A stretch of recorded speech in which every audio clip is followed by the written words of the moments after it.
প্ৰিয় দৰ্শক, আপোনাৰ মনলৈ কেতিয়াবা প্ৰশ্ন আহেনে লংকা ৰজা ৰাৱণে কিয় সীতামাতাক স্পৰ্শ কৰিব পৰা নাছিল? সকলোৱে জানে ৰাৱণ নাৰীৰ প্ৰতি ৰাৱণৰ দুৰ্বলতা আছিল, কিন্তু ইয়াৰ পাছতো অৰ্থাৎ অশোক বাটিকাত 420 দিন বন্দী কৰি ৰখাৰ পাছতো কিয় সীতামাতাক ৰাৱণে স্পৰ্শ কৰিব নোৱাৰিলে?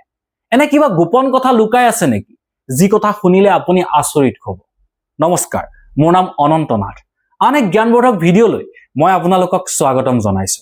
প্ৰিয় দৰ্শক, আজি আমি ৰামায়ণৰ এনে এক কাহিনী আলোচনা কৰিম, যি কাহিনী মহৰ্ষি বাল্মীকিৰ লিখা ৰামায়ণ আৰু ৰামচৰিত মানসত উল্লেখ আছে। প্ৰিয় দৰ্শক, এনে এক কাহিনী যি কাহিনীয়ে উদঙাৱা ৰাৱণৰ প্ৰকৃত চৰিত্ৰৰ কথা। প্ৰিয় দৰ্শক, সেই কাহিনী যেতিয়া অশোক বাটিকাত সীতামাতাক বন্দী কৰি ৰাখিছিল ৰাৱণে। ৰাৱণ অসুৰ, দানৱ, ৰাক্ষস সকলোৱে জানে। এজন মহান পণ্ডিত, এজন মহান যোগী, এজন মহান তপস্বী আছিল, এই কথাও সকলোৱে জানে। ৰাৱণ এজন শিৱ ভক্ত আছিল, এই কথাও সকলোৱে জানে।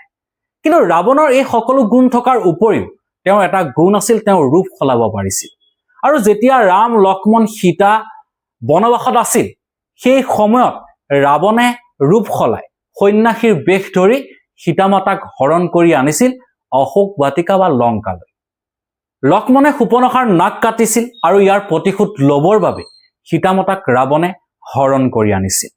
যেতিয়া সীতামাতাক ৰাৱণে হৰণ কৰি অশোক বাটিকালৈ লৈ আহিছিল, তেতিয়া পুষ্পক বিমানত উঠাই সীতামাতাক লৈ আহিছিল।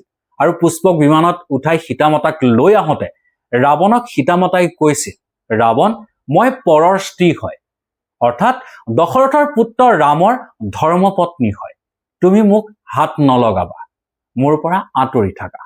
তেতিয়া ৰাৱণে জোৰে জোৰে হাঁহিবলৈ ধৰিলে, সীতা, মই ৰাৱণ হয়, অসুৰ ৰজা, তিলুকত মই শাসন কৰোঁ। মোৰ ভয়ত দেৱতা, অসুৰকে ধৰি সকলোৱে ভয়ত কঁপি থাকে, আৰু তুমি মোক কৈছা মই তোমাক স্পৰ্শ কৰিব নালাগে। কিন্তু ৰাৱণৰ অহংকাৰ ইমানেই আছিল, ৰাৱণ তিলুকত শাসন কৰিছিল, ৰাৱণ এজন মহান পণ্ডিত আছিল। ৰাৱণৰ অহংকাৰ ইমানেই আছিল, ৰাৱণে সীতামাতাক পুষ্পক ৰথত উঠাই লৈ আহোঁতে এইখিনি বাৰ্তালাপ কৰিছিল। কিন্তু ৰাৱণৰ মনত তেতিয়া এটা ভয় আছিল। ৰাৱণে জানিছিল, যদি কোনো নাৰীৰ অনুমতিৰ অবিহনে ৰাৱণে স্পৰ্শ কৰে, তেতিয়াহ'লে ৰাৱণ ভস্ম হৈ যাব। ইয়াৰ আঁৰত এক গোপন কাহিনী আছে, যি কাহিনীৰ বাবে সীতামাতাক ৰাৱণে স্পৰ্শ কৰা নাছিল। আমি সকলোৱে জানো, ৰাৱণ পণ্ডিত, মহাজ্ঞানী, তিলুকত শাসন কৰিছিল। ৰাৱণে এজন মহাপণ্ডিত হিচাপে সীতাৰ মন জয় কৰিব চেষ্টা কৰিছিল। তেওঁ সীতাক বলপূৰ্বক কৰা নাছিল বা স্পৰ্শ কৰা নাছিল, সীতাৰ মন জয় কৰিবৰ বাবে চেষ্টা কৰিছিল। সীতাক উপহাৰৰ লোভ দিছিল, সামগ্ৰীৰ লোভ দিছিল, লংকাৰ ৰাণী হোৱাৰ প্ৰলোভন দিছিল, আনকি সকলো সুবিধা দিয়াৰ প্ৰলোভন দিছিল ৰাৱণে। ৰাৱণৰ মনত এটাই লক্ষ্য আছিল, সীতাৰ ওচৰত মোৰ মৰম চেনেহ জাগ্ৰত কৰা, অৰ্থাৎ সীতাৰ মন ৰাৱণৰ প্ৰতি ক্ৰমান্বয়ে আসক্ত কৰা ৰাৱণৰ লক্ষ্য আছিল। আৰু এই দায়িত্ব সীতামাতা যেতিয়া অশোক বাটিকাত বন্দী কৰি ৰাখিছিল, এই দায়িত্ব ত্ৰিজাতা নামৰ এগৰাকী ৰাক্ষসীকো দিছিল। ত্ৰিজাতাক কৈছিল, তুমি সীতাক কোনো জোৰ জবৰদস্তি কৰিব নালাগে, কিন্তু মোৰ প্ৰতি তুমি আসক্ত কৰিব লাগে, মোৰ গুণগান সীতাৰ সন্মুখত গাব লাগে। কিন্তু ইয়াৰ পিছতো সীতামাতাৰ ৰাৱণে মন জয় কৰিব পৰা নাছিল, অৰ্থাৎ 440 দিন, মাহ হিচাপত চাবলৈ গ'লে 14 মাহ ৰাৱণে সীতামাতাক বন্দী কৰি ৰাখিছিল। এই সময়ছোৱাত অশোক বাটিকাত সীতামাতা আছিল, তাৰ কিনাৰত ত্ৰিজাতা ৰাক্ষসী সদায় ৰক্ষা কৰি আছিল। এই সময়ছোৱাত ৰাৱণ সদায় সীতামাতাৰ ওচৰলৈ আহিছিল, আহি প্ৰতিদিনে প্ৰলোভন দিছিল যে তুমি যদি মোৰ ৰাণী হোৱা বা তুমি যদি মোৰ লগত সংগ দিয়া, তেনেহলে মই তোমাক লংকাৰ ৰাণী বনাম। কিন্তু ইয়াৰ মাজতে ৰাৱণে কিয় সীতামাতাক স্পৰ্শ কৰিব পৰা নাছিল? এই 14 মাহ বা 440 দিন কিয় সীতামাতাক স্পৰ্শ কৰিব পৰা নাছিল?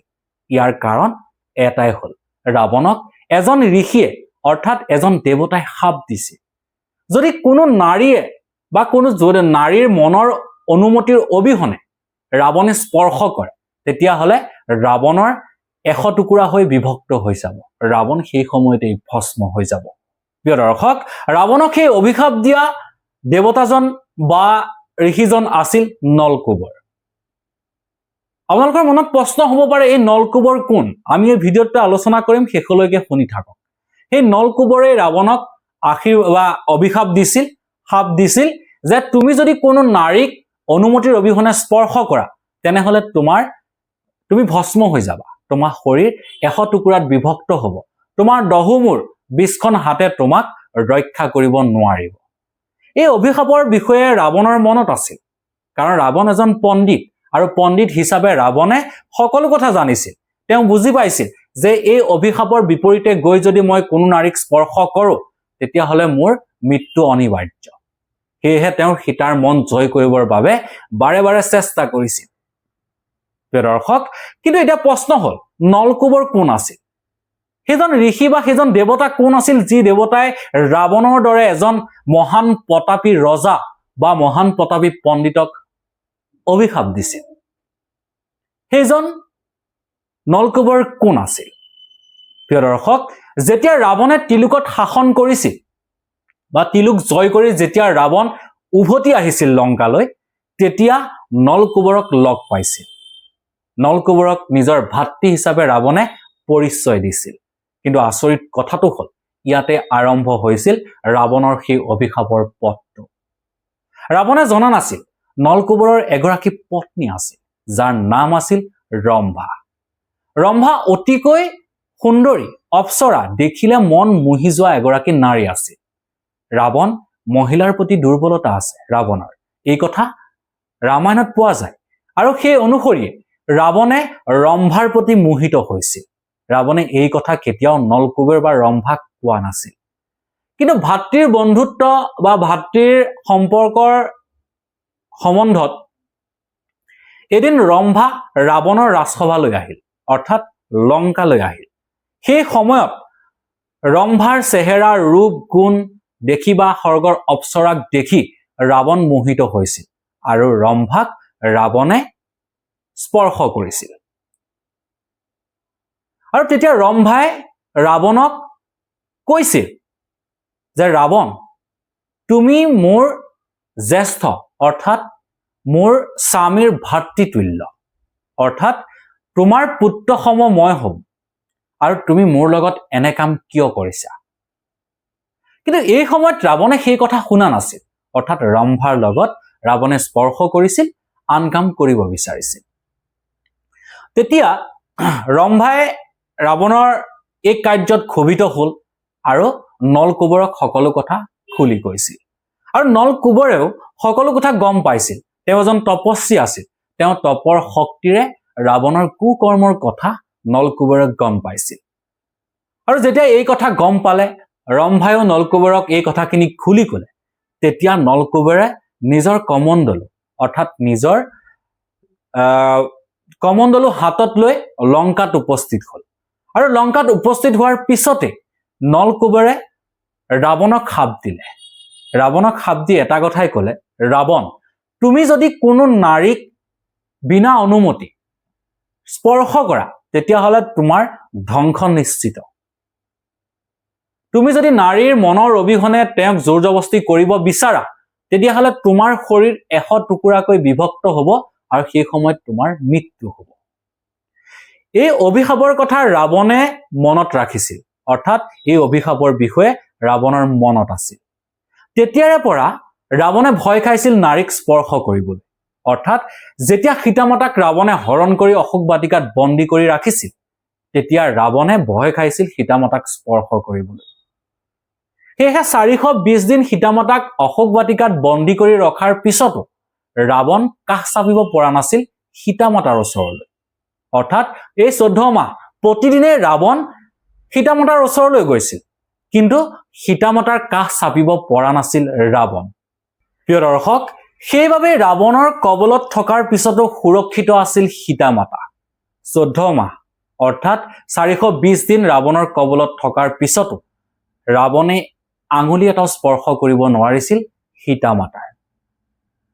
প্ৰিয় দৰ্শক, এই কাহিনীয়ে এটা কথা স্পষ্ট কৰে যে কোনোবা মহান দেৱতা বা কোনোবা মহান অসুৰ শক্তিশালী হ'ব পাৰে, তেওঁ মহান পণ্ডিতো হ'ব পাৰে, কিন্তু ধৰ্মৰ বা কৰ্মৰ অবিহনে কোনো কেতিয়াও ডাঙৰ হ'ব নোৱাৰে।